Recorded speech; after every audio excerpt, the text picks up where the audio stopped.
Good morning. I'm Jane Rago, and I will be serving as your worship associate today. Welcome to the Unitarian Universalist Church of Savannah. Our minister, Reverend Lisa Day, is our worship leader this morning.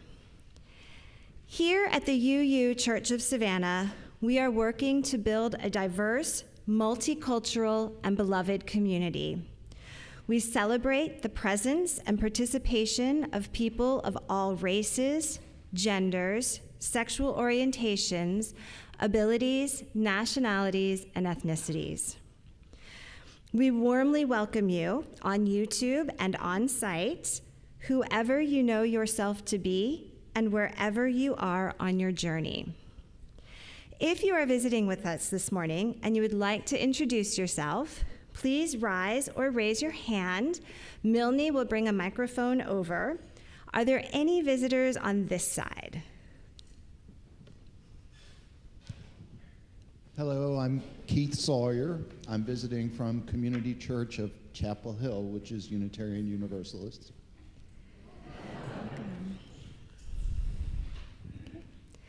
Are there any visitors on this side?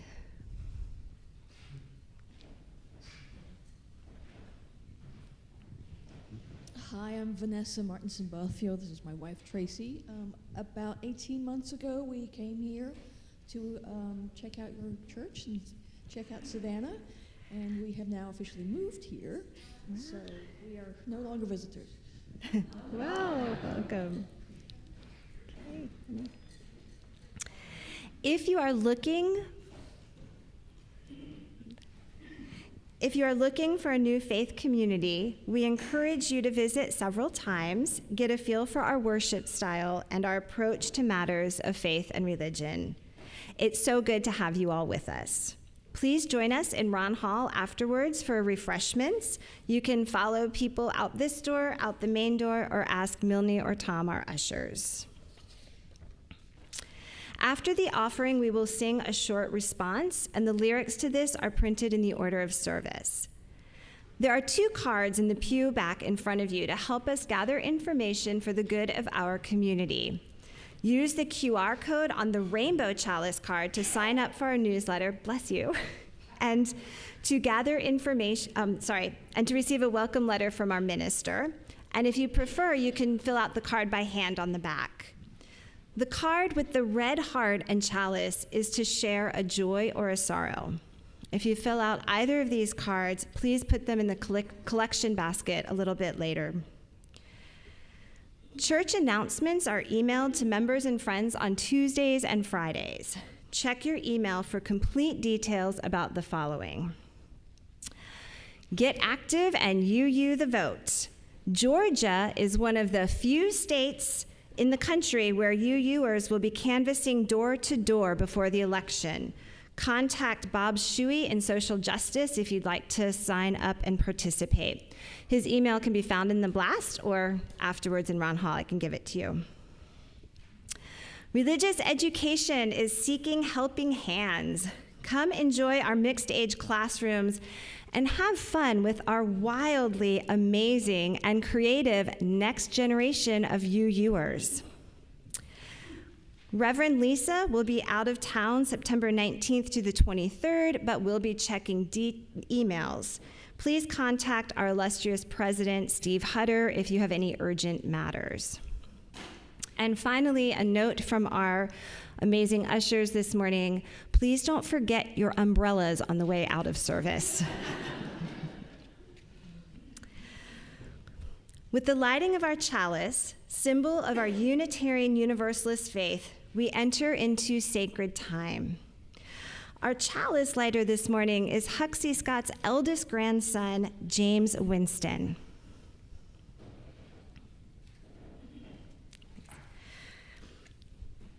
We light this chalice as a symbol of reunion. We reunite in this sanctuary to share the flow of our hearts with one another. We gather together in ritual to celebrate our fountains of joy, to hold each other through storms of grief, and to guide one another through rapids of transformation, to rest together on ponds of stillness.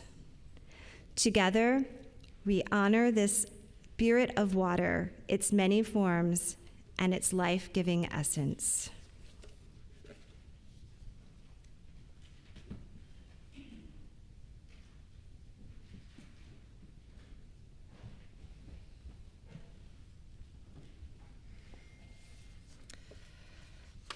Let us bless the grace of water, the imagination of the primeval ocean, where the first forms of life stirred and emerged to dress the vacant earth with warm quilts of color. The well whose liquid root worked through the long night of clay, trusting ahead of itself openings that would yet yield to its yearning, until at last it arises in the desire of light to discover the pure quiver of itself flowing crystal clear and free through delighted emptiness. The courage of a river to continue belief in the slow fall of ground, always falling farther toward an unseen ocean.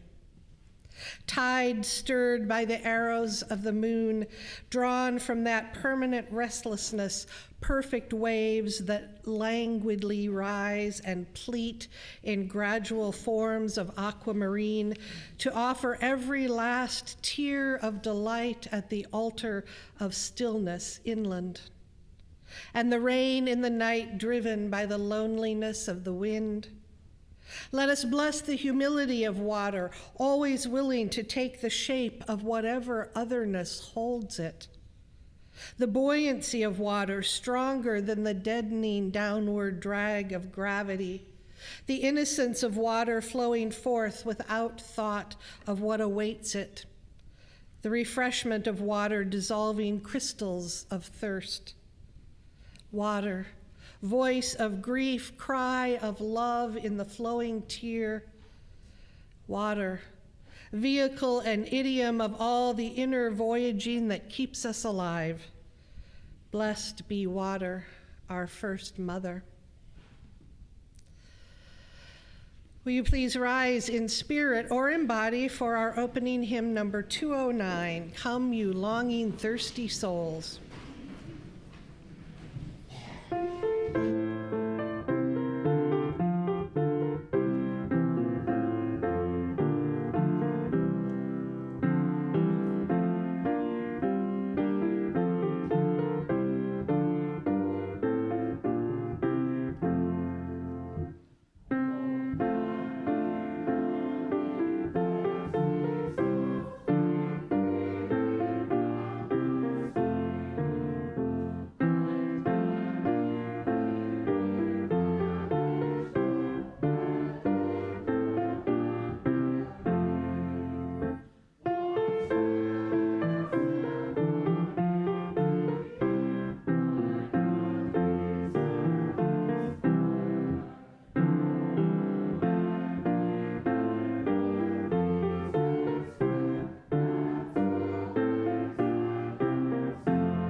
It's time now for our story. Anyone who would like to see the pictures who's not already up here may come forward.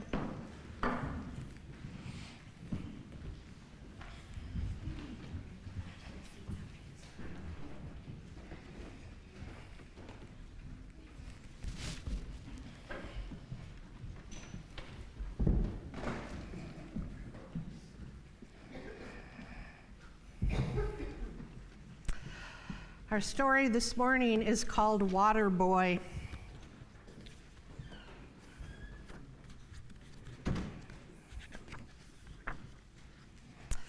You are water, the boy's teacher told him, mostly. This information fascinated the boy, though at the same time he found it a bit unsettling. He wondered what would happen to him. Would he dissolve in the rain? Or turn to ice in winter? If his cat scratched him, would all that water leak out and leave him lying flat on the sidewalk like a punctured balloon? Ever since the bathwater wrapped around his big toe and tried to pull him down the drain, the boy had been a reluctant bather. So he refused to take a bath at all, and when his mother asked why, he told her what the teacher had said. Water is part of all of us, his mother explained, trying to comfort him. It is a good thing. We cannot live without it.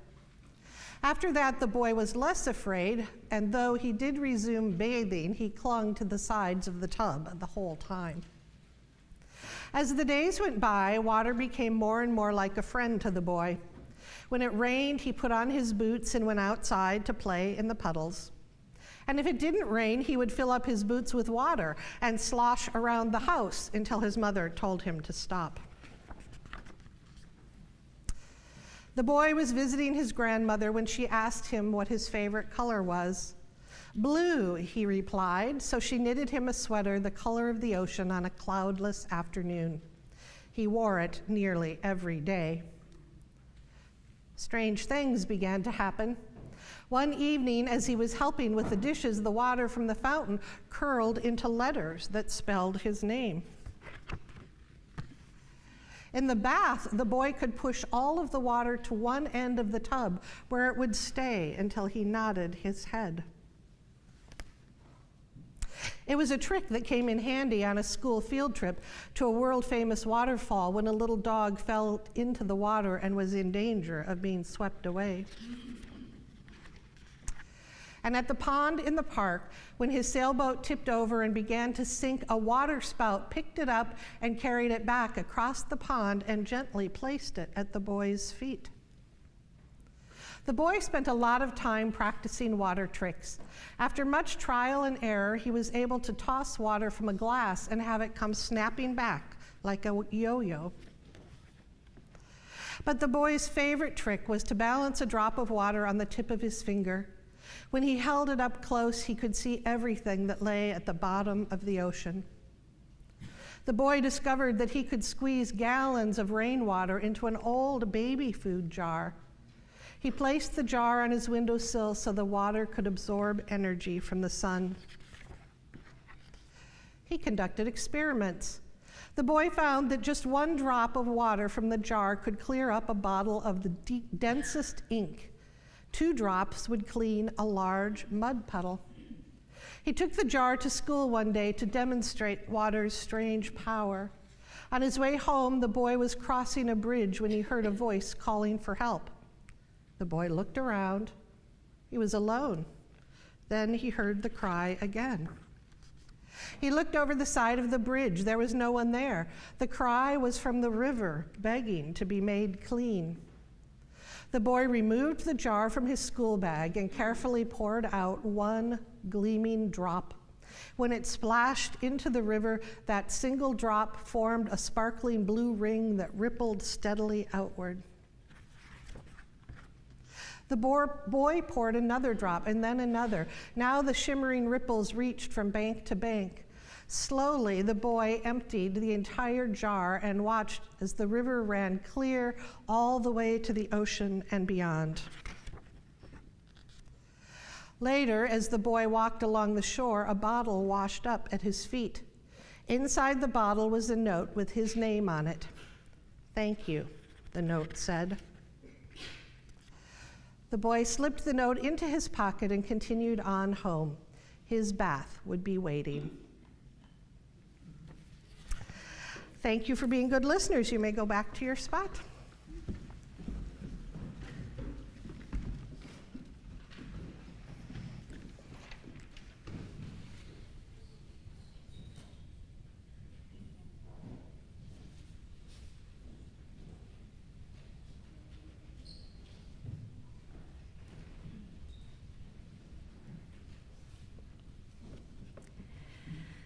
Our offertory words are from Paul R. Beadle. Once upon a time, most folks used the offering plate to fulfill their pledges of financial support. Nowadays, lots of folks click on the church website or set up automatic transfers from their checking accounts, which is great. But passing the offering plate was never just a practical exercise. It has always been a ritual. Even if your pledge is paid up, it is worthwhile for you to bring just $1 to drop into the plate as a ritual reminder of that form of love that we call generosity. Let it be a reminder that after meeting our obligations to ourselves and our households and the communities in which we live and are committed, we must still keep our capacity to give. The practice of giving until it is second nature and first response helps bring forth the realm of love.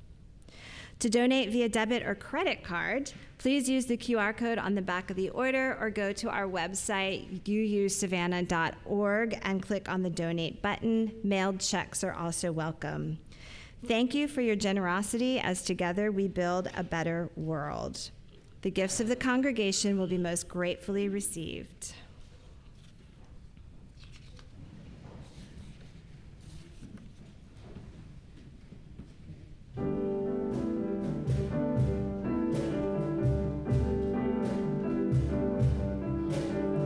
Keep your heart wide open, though the waves wanna push you around.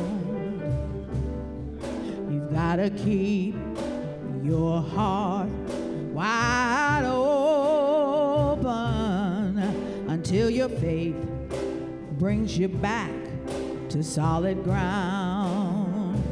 Oh, I'm gonna keep my heart wide open, though the waves wanna push me around.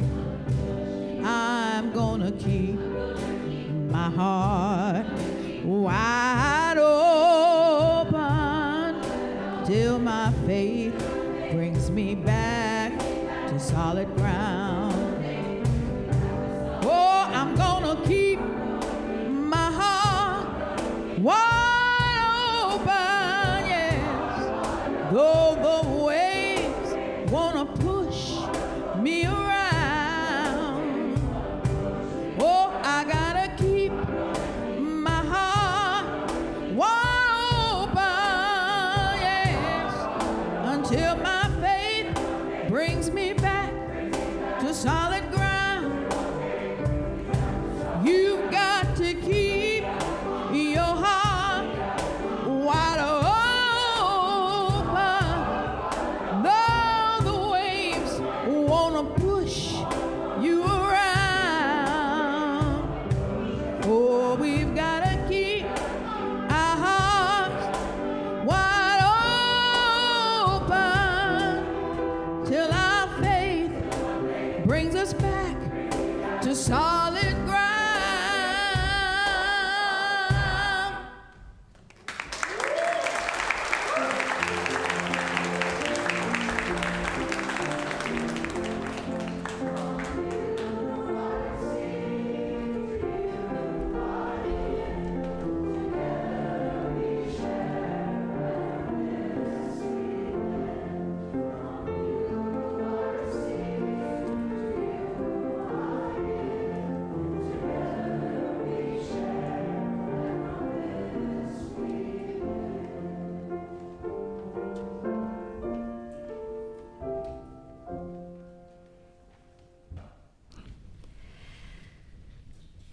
have a few joys and sorrows this morning.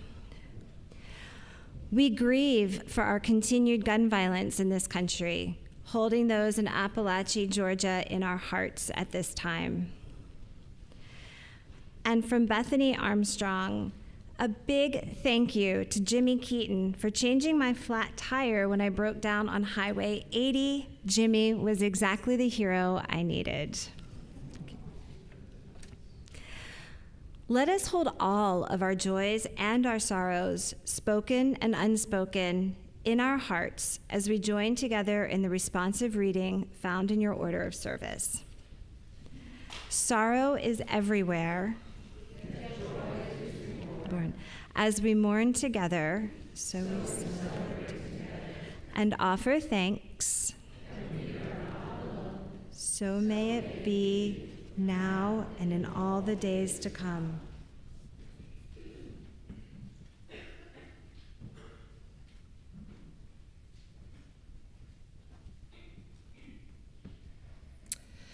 Those of you who aren't usually here for the meditation, I'm going to read a few words now, and then we're going to have some silence, and you can think about the words, or you can think about what it feels like to be at church, or about your family or your pets, something that makes you feel good inside. Let us continue now in a spirit of meditation. The silence we create when we gather and are still together in this place, on YouTube, at this hour. This silence is different from any other silence in our lives. It is deep and wide and benevolent, ready to hold us in loving communion as we open our hearts and acknowledge our joy at the dawning of another morning,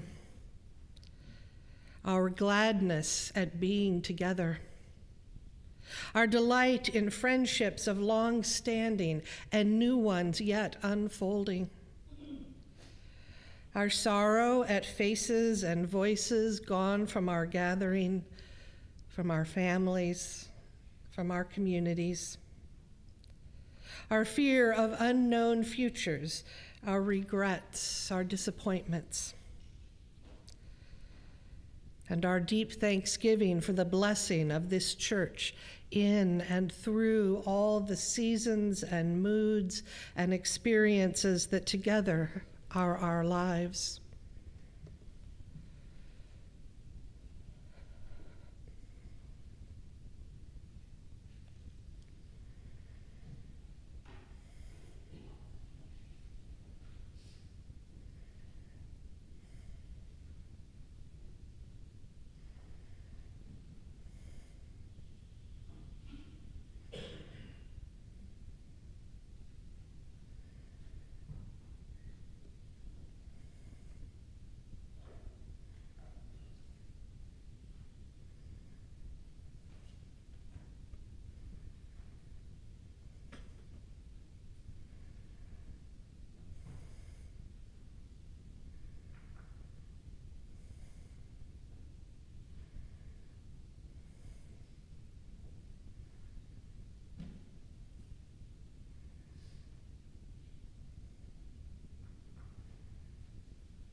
Amen.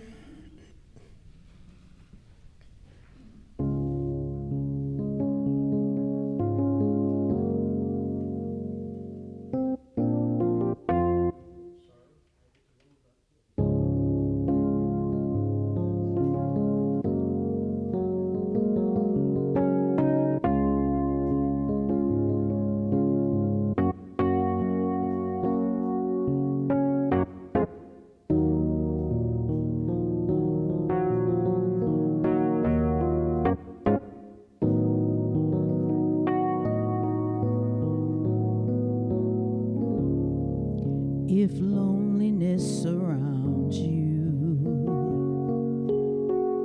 raindrops always hanging around you, and waking up each day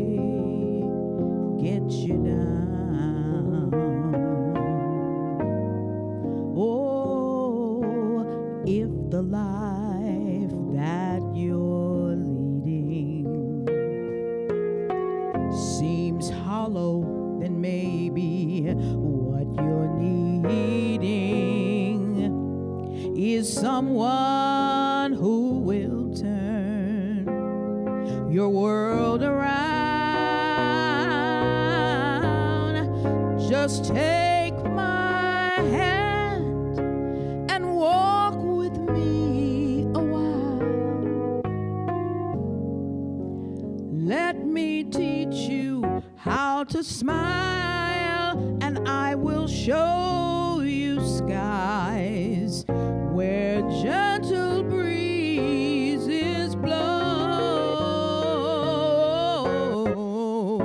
and I will take you there where peaceful waters flow. Trust me, I'll take you where peaceful waters flow.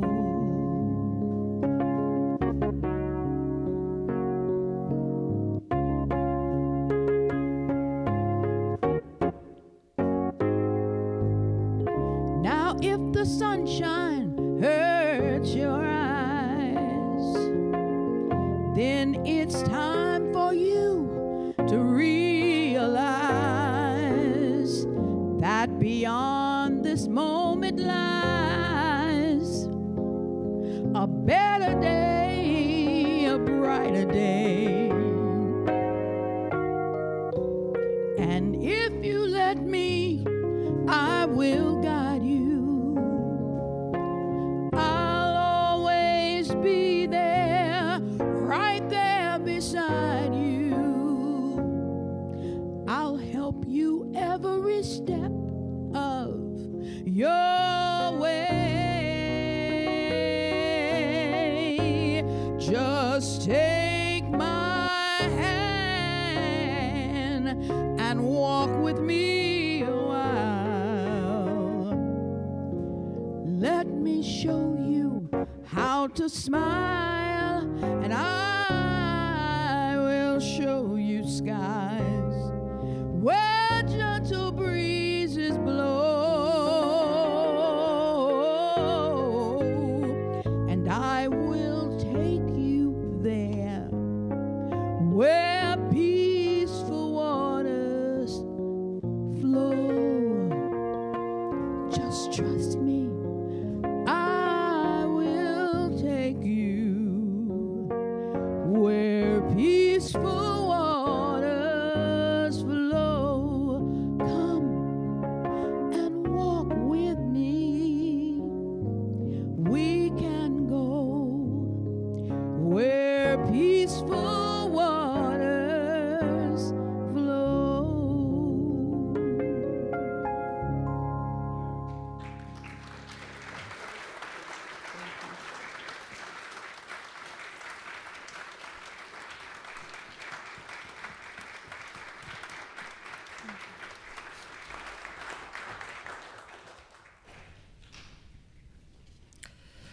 Our first reading this morning is from Ruth Bryn, Boiling Springs. She prefaces her poem with these words: "Water is essential to life everywhere, but nowhere more than in the desert. When Isaiah calls all who are thirsty, come and drink, he is speaking of faith in a metaphor of great meaning to a desert people." The lyrics to our first hymn this morning were from Isaiah, "All who are thirsty, all you longing, thirsty souls." It's the same verse. Boiling springs. The rain falls in summer on my green hill. It trickles through layers of soil and sand, through caverns and rocks below the land, to rivers unknown in darkness and chill. The waters above meet the waters below, rushing unheard through the caverns of stone, dropping and flowing in places unknown, except for one pond, one spring I know. There at the foot of the quiet hills, the waters boil up in the light of day and run to a river a few miles away to float the barges and power the mills. I look at the pond, which is never the same. The waters were low some years, some high, but my spring bubbled on. It never went dry. The water was there whenever I came. These waters will rise through soil and shale, though the hills are brown and the grass dried hay, though the sun burn the earth day after day, I believe these waters will never fail. In our second reading from Denise Levertov, The Fountain. Don't say there is no water to solace the dryness at our hearts. I have seen the fountain springing out of the rock wall and you drinking there. And I too, before your eyes, found footholds and climbed to drink the cool water. The woman of that place, shading her eyes, frowned as she watched, but not because she grudged the water, only because she was waiting to see we drank our fill and were refreshed. Don't say there is no water. That fountain is there among its scalloped green and gray stones. It is still there and always there with its quiet song and strange power to spring in us, up and out through the rock. Here in the readings, our hymn is number 100. We will sing verses 1, 2, 4, and 6. 1, 2, 4, and 6. Please rise in spirit or in body.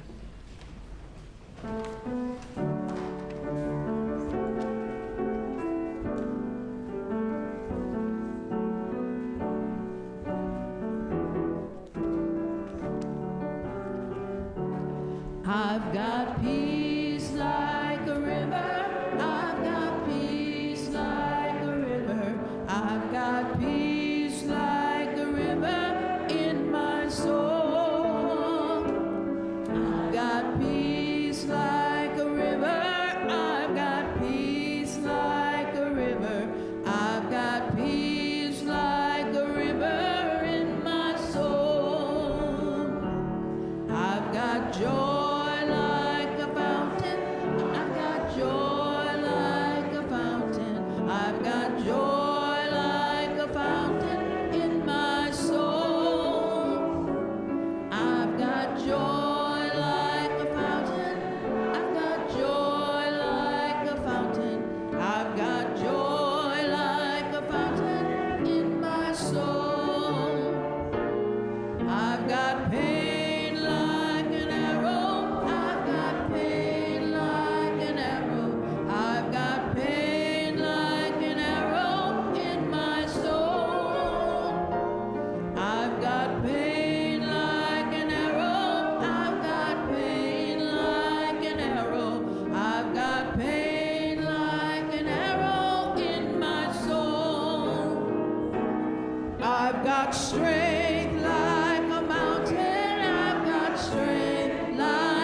Perhaps those of you who are old enough remember a scene in the movie Baby Boom. It's one that often comes to my mind at water ceremony time. The former New Yorker, not yet adjusted to life on her rural Vermont homestead, is told that her well is dry. She laughs with relief, "That's no problem," she tells the plumber, who's already looking doubtful. "There's a hose on the other side of the house. I'll just pull it around and fill up the well." Even if you haven't seen the movie, you know how the old New England plumber responds to that foolishness. Wells dry up sometimes, and when that happens, there's no refilling them. You have to dig another, or where it's an option, hook up to city water. Clean, potable, readily accessible water isn't available in never-ending supplies. To mix my metaphors, water doesn't grow on trees. Farmers and desert dwellers have known this for as long as they have cultivated the land and roamed the desert. Scientists have reminded the rest of us of this fact with increasing frequency and urgency in recent years. It is, as Ruth Bryn writes, little wonder that poets and lyricists through the ages have used water, precious, life-sustaining, and often scarce, as a metaphor for the very essence of life, for that unnameable force or process of life that will not let us down, that on which we can depend to deepen our joy, ease our burdens, accompany us in our loneliest times, comfort us in our sorrow, and guide us home when we've lost our way.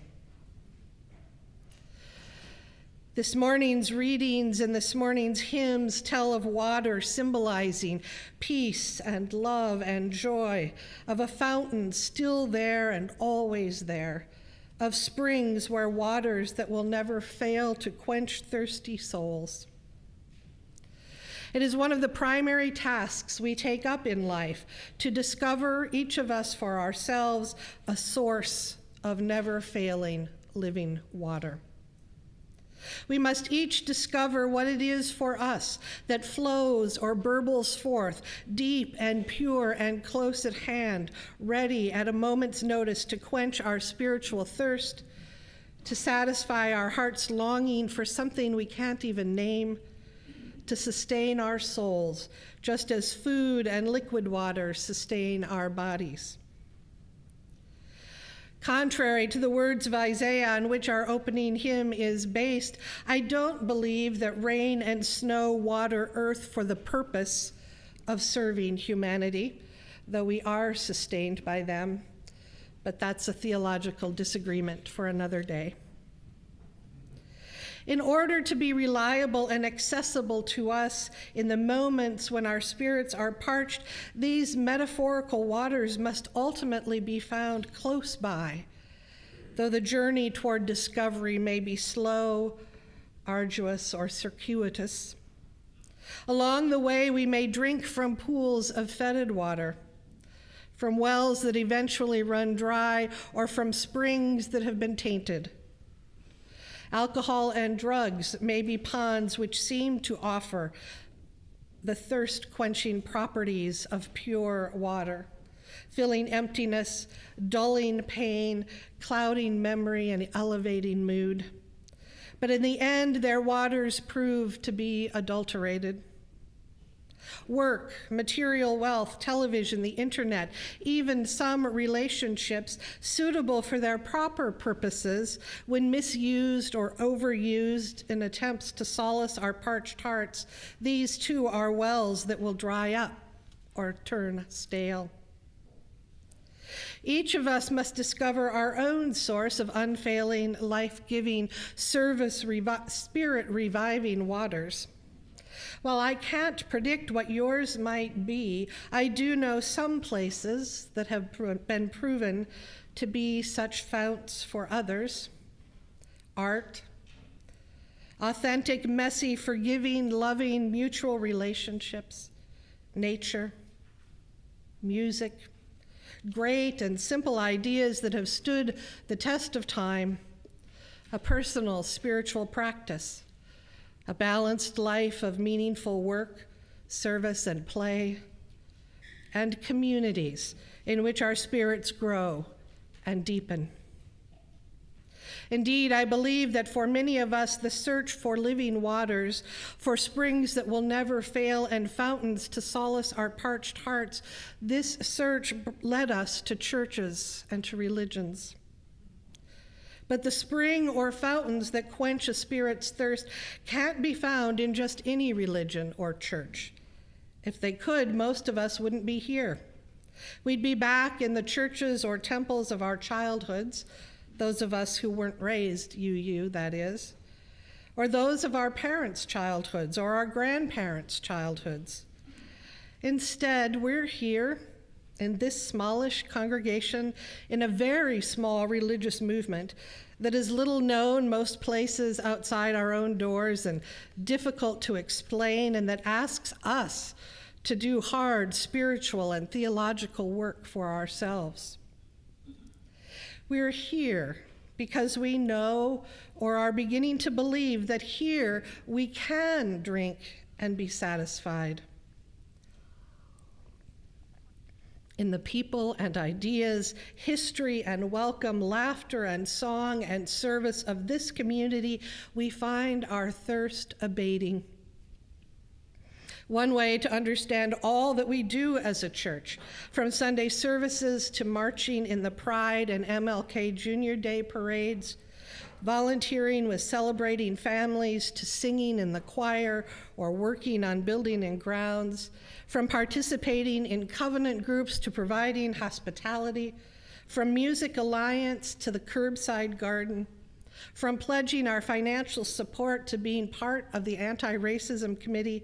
One way of understanding all that we do as a church is as our best effort to ensure that the waters of this holy place will never fail someone who needs them. All that we do as a church, we do not just to quench our own thirst, but to provide water for the thirsty ones who come after us. The woman of that place, shading her eyes, frowned as she watched, but not because she grudged the water, only because she was waiting to see we drank our fill and were refreshed. Whatever they may be for each one of us, whatever form they take, however they move through the world, the life-giving, spirit-healing waters are there, waiting for us to drink our fill. And the keeper of the fountain, the spring, the well, whoever, whatever she may be, perhaps God, perhaps life itself, is waiting, watching, concerned only that we do so and are satisfied. In the year ahead, may we each find anew or for the first time waters that will never fail. If not here, then very near at hand. May we drink our fill and be refreshed for the living of the days that are given us. Amen.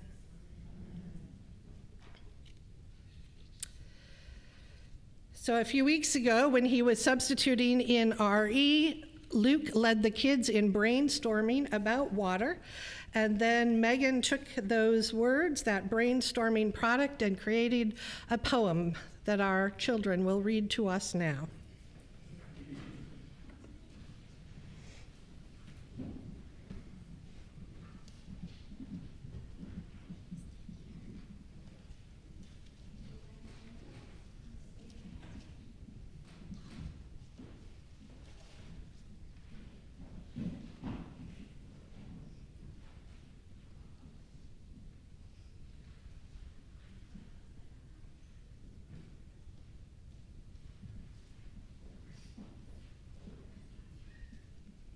Water is a circle flowing from air to land to sea, flowing in our bodies, flowing from you to me, connecting all together, keeping all things alive, plants, animals, and human beings. We all need water to thrive.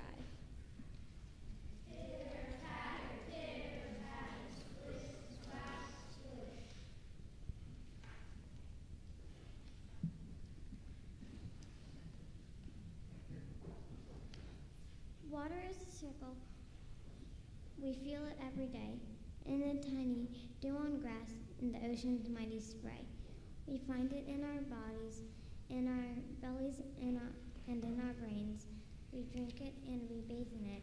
We freeze it for our aches and pains.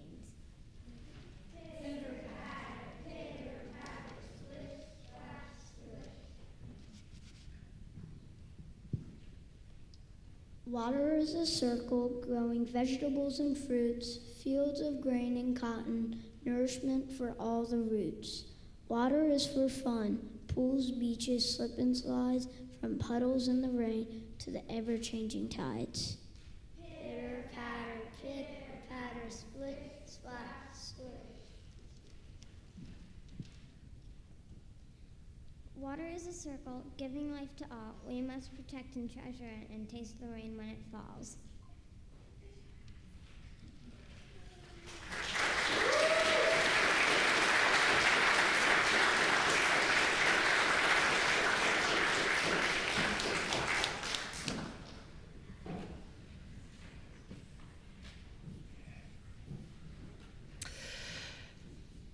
Today we take part in a ceremony that many Unitarian Universalist churches take part on their first formal Sunday back after summer break, even though we were pretty much here all summer.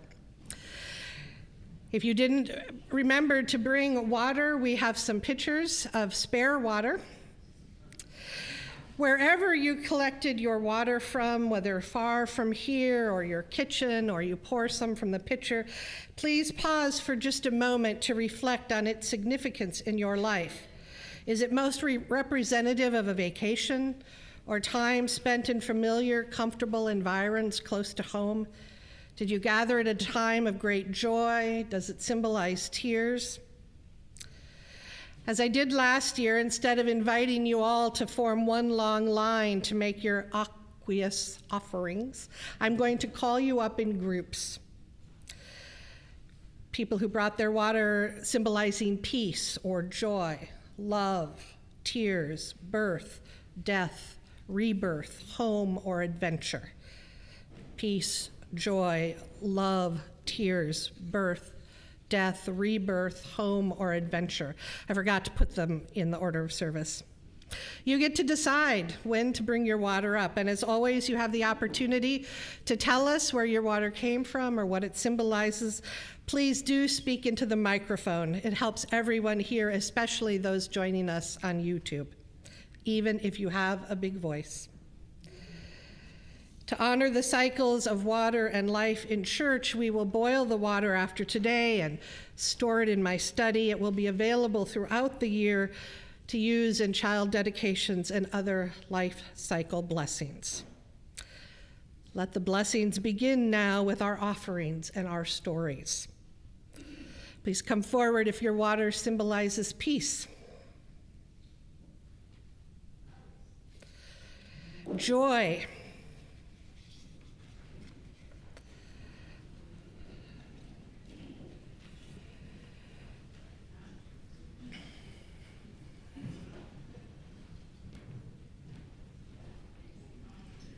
yeah, just go ahead and pour it in and speak into the microphone.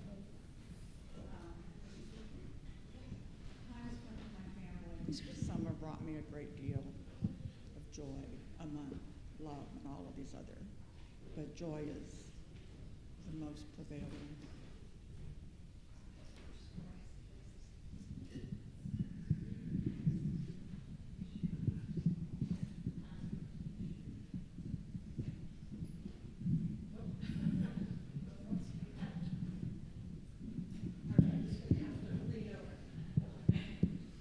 It's nice to have a minister with multiple skills. Let's see.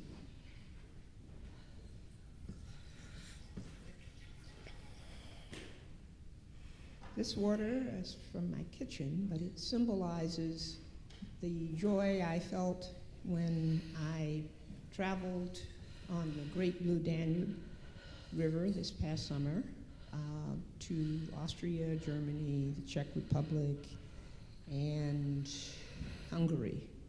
And by the way, the Blue Danube is not blue.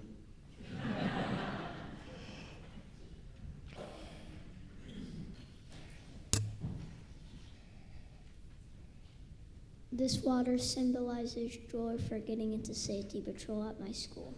All right.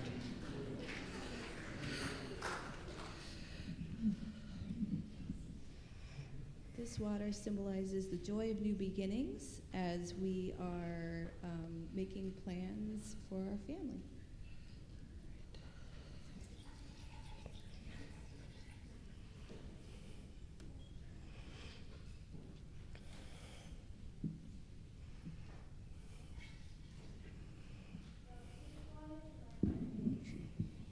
This water is from my front porch. Okay.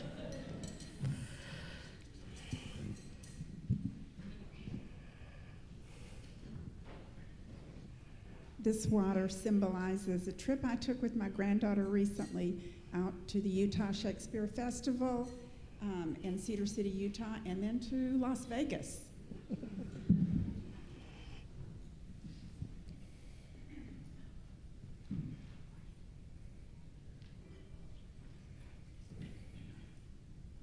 This water represents whenever we were going to the pool at my aunt's house.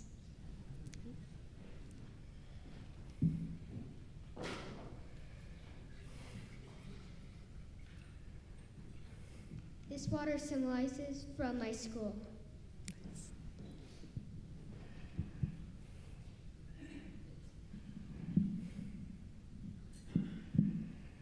This water symbolizes the joy of watery places, swimming with turtles at St. John, hiking to waterfalls, and being with family in those places. And this is the rainwater from a couple days ago, so also at home.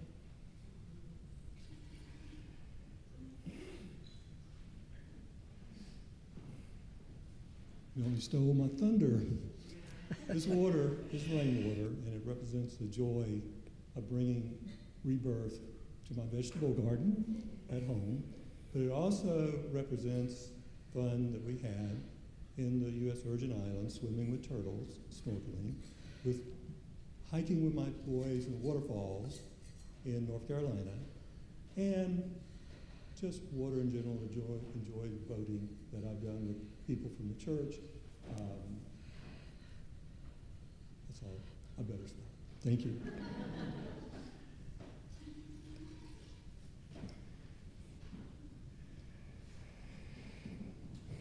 Okay, so I forgot the water, but I would bring it from so many places. My koi pond at home, from my travels, and especially from a trip I took to Lithuania, which is where my family is from, my father's family, and it was just joyful and hopeful, and so that's what I'm representing here.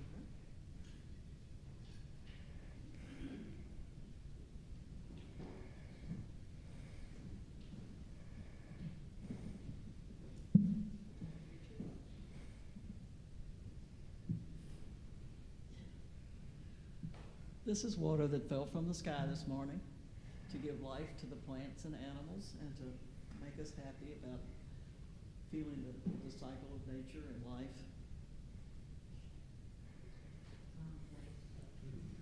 Wrong place? Oh.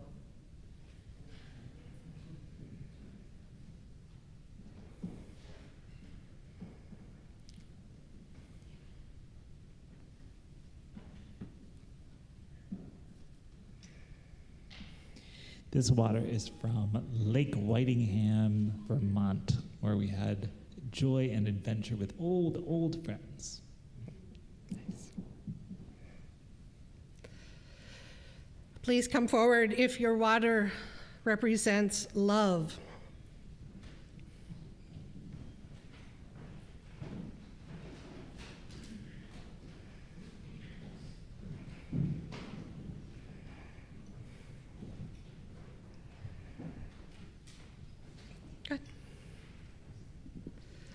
My kiddo, Elias, couldn't be here today.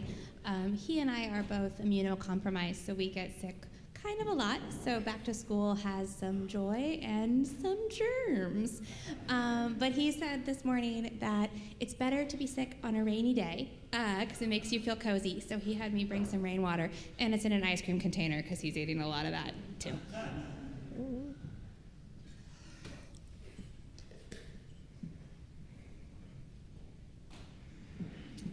Even though this water is from the kitchen sink, we forgot to take a jar with us the last time we went over to the beach. And so this water is just representing the love of our family being together at the beach and just enjoying one another at the beach and being there.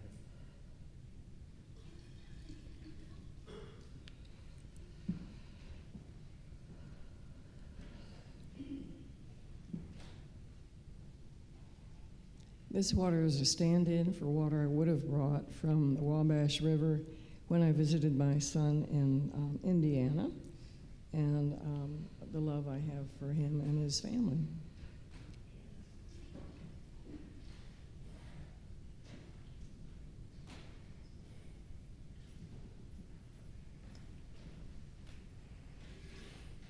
This water is from the mister we used to water a plant in our sunroom. The plant and the pot it's in were a gift from a friend, so the water represents the love of nurturing an old friendship.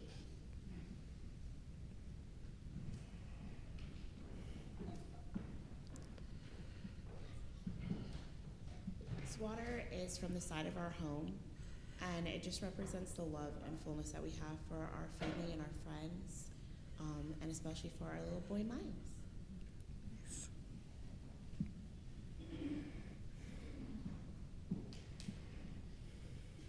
This water is from Beaufort, South Carolina, that I visited a week ago, and it represents the daily love of my domestic partner and the eternal love I feel for my two wonderful daughters.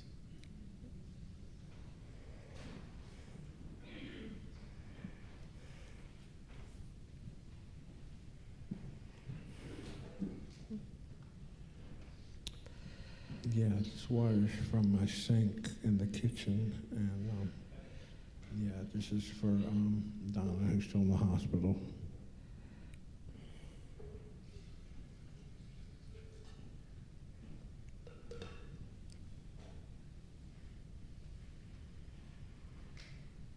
Please bring forth your offerings of water symbolizing tears. Birth,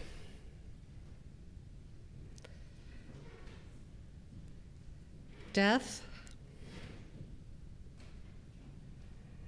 rebirth,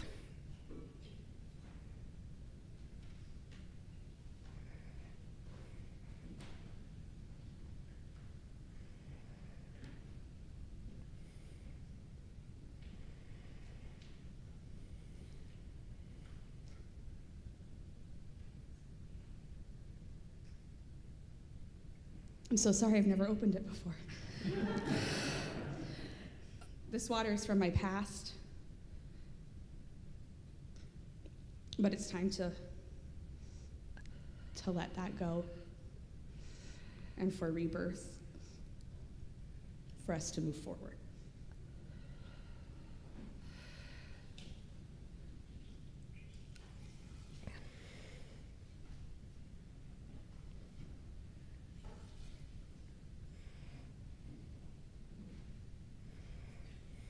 It's unfortunately a lot more complicated than I thought it was going to be.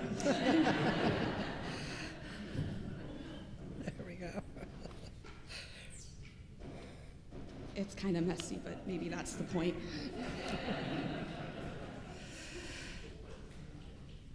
Please bring forth your offerings of water symbolizing home.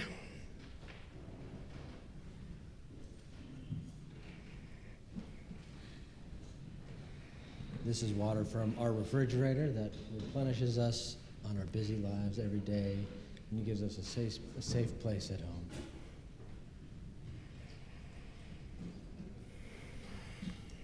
And I'm just going to pour one out for the construction crew that put a new storm French drains in my backyard so I can continue to enjoy the backyard and my home for years to come without flooding.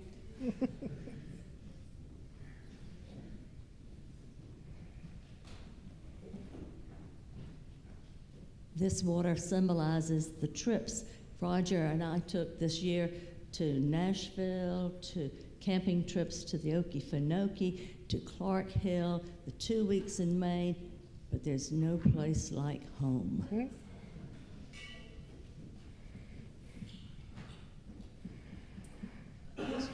is from the well water taken out of our bathroom sink this morning in our new home, which we wake up every day and smile at anything we see at home. Nice.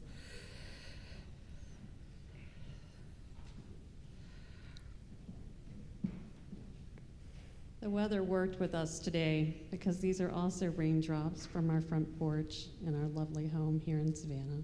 It's glad to be here with all of you.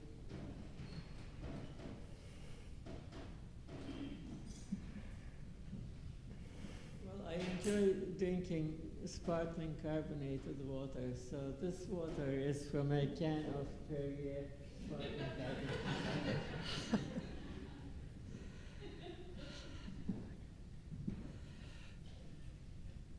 And this is rainwater that waters my garden at home and also trickles down the windows that I just got repaired at home.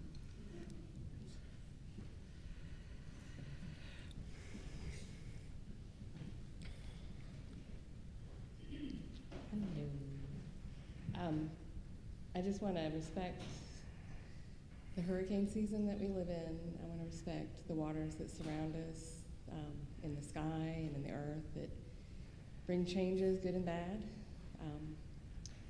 It's amazing. We have a lot of drama in this area, so I want to respect that, and this is our home. I also want to respect, I'm choosing my own category if you don't mind. Fine. I want to respect the day when we can't drink any more water, and I want to respect anybody who is trying to conceive and trying to have water. Shout out to a good neighbor of mine, so.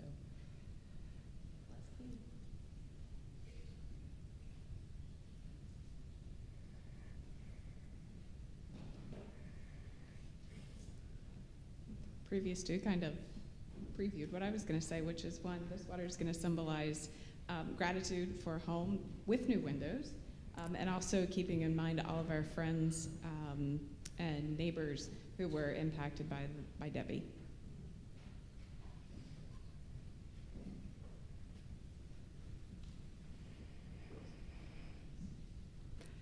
We heard about some adventures already, but more of you have water that symbolize adventures.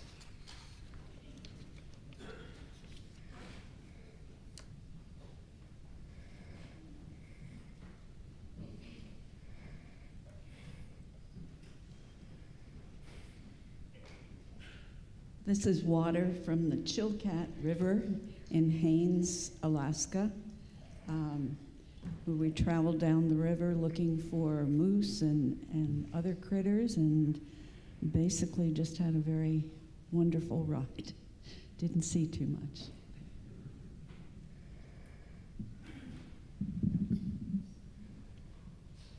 My favorite water in Savannah is Richardson Creek, where my neighbors and I swim and kayak.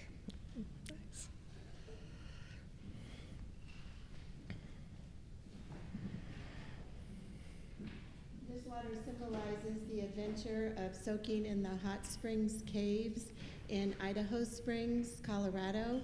It was a magical and spiritual experience.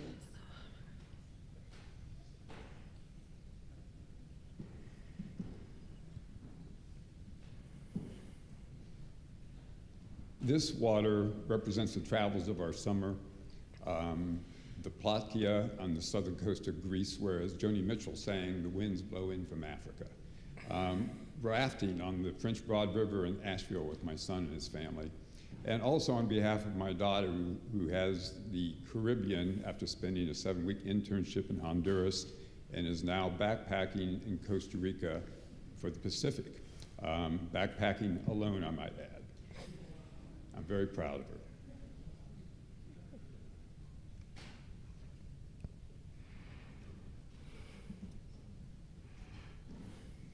That's a lot of adventure to follow. This water represents the Shenandoah River, on the banks of which I spent the month of August with my partner Rick, my daughter from college in New York City, who's 20, and we visited with my mother, who's 96, and my sister, who's her caretaker. So representative of the adventure of life and river flowing on.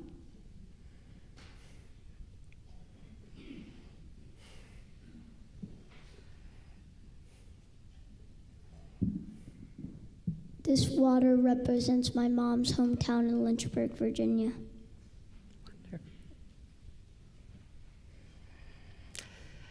And is there any more water that hasn't fit any of our categories? Wonderful. I remember last year, adventure had the biggest line. This year it was home. It's interesting for me to see. Will you please rise in body or spirit for our closing hymn, number 95, There Is More Love Somewhere.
Go forth now with the grace of water, the buoyancy of water, the innocence of water, the humility of water, that you might in your very being become a spring that will never fail, even as you traverse life's deserts and dwell in lands of doubt. Amen. Drought.